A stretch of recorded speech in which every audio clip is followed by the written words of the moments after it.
Welcome to my channel chai biscuit. ఈరోజు మంచి taste ఉండే చికెన్ ఫ్రై చూపిస్తున్నాను. దీనికోసం అరకిలో చికెన్ మంచిగా కడిగేసేసి పెట్టేసేసుకున్నాను. ఒక 4-5 సార్లు వాటర్లో మంచిగా కడుక్కోవాలి, లేదంటే స్మెల్ వస్తుంది. ఇలా కడిగేసి పెట్టేసుకున్న చికెన్లోకి సరిపడినంత కారం, ఉప్పు వేసుకోవాలి. నేనైతే 3 స్పూన్ల వరకు కారం వేస్తున్నాను. అలాగే ఉప్పు 1 స్పూన్ ఉప్పు తీసుకున్నాను. 1 స్పూన్ వరకు పెరుగు, కొంచెం అల్లం వెల్లుల్లి పేస్టు, అలాగే 1 స్పూన్ ధనియాల పొడి, 2 స్పూన్ల వరకు కొబ్బరి పొడి. ఇవన్నీ కూడా చికెన్లోనే వేసేసుకొని కలిపేసేసి పెట్టేసేసుకోవాలి.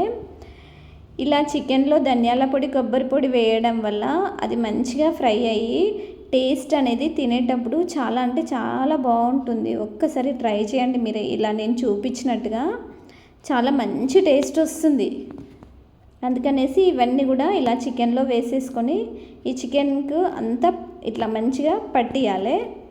ఇలా కలిపేసేసుకొని పెట్టేసేసుకోవాలి. ఒక అరగంట వరకు పక్కన పెట్టేసేసుకోవాలి.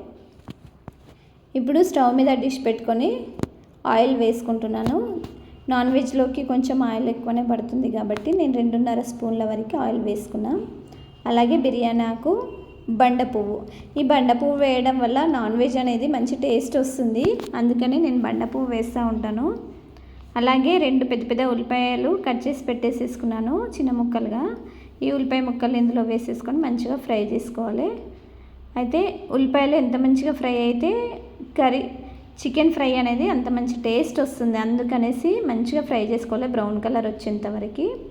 ఇందులో కరివేపాకు, అలాగే ఫ్రెష్గా దంచేసి పెట్టేసేసుకున్న అల్లం వెల్లుల్లి పేస్ట్ వేసుకున్నాను.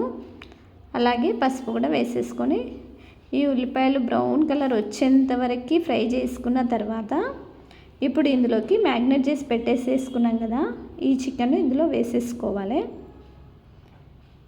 అయితే ఈ చికెన్ ఫ్రై ఇలా చేసి చూడండి, టేస్ట్ చూడండి. సేమ్ మటన్ ఎలా టేస్ట్ ఉంటుందో అంత బాగుంటుంది టేస్ట్. మటన్ టేస్టే వస్తుంది. ఎందుకంటే ఈ చికెన్ ముక్కలకి ధనియాల పొడి, కొబ్బరి పొడి వేసాం కదా, వేసి పట్టించి పెట్టాం కదా, అందుకనేసి తినేటప్పుడు సేమ్ మటన్ టేస్ట్ వస్తుంది. కావాలంటే మీరు ఒక్కసారి ట్రై చేసి చూడండి.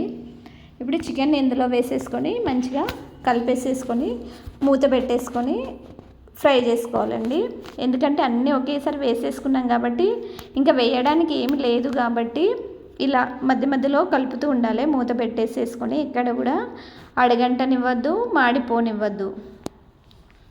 ఇలా కలుపుతూ ఉండాలి.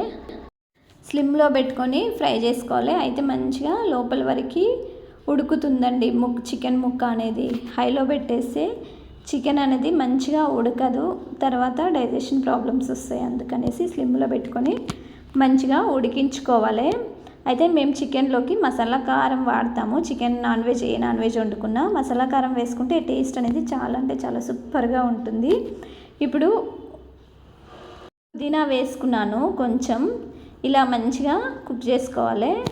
మంచిగా ఫ్రై అయిన తర్వాత ఇప్పుడు ఇందులోకి కొత్తిమీర వేసేసుకొని ఇంకొక 5 నిమిషాల పాటు ఉంచేసుకొని స్టవ్ ఆఫ్ చేసేసుకోవాలి. అయితే చికెన్ ఫ్రై అనేది రైస్లోకి, చపాతీ, జొన్న రొట్టె, ఇంకా మెయిన్ ఏంటంటే దోశలలోకి అయితే చాలా అంటే చాలా బాగుంటుంది. ఒక్కసారి తిన్నారంటే వదలరు. ఇదండి చికెన్ ఫ్రై.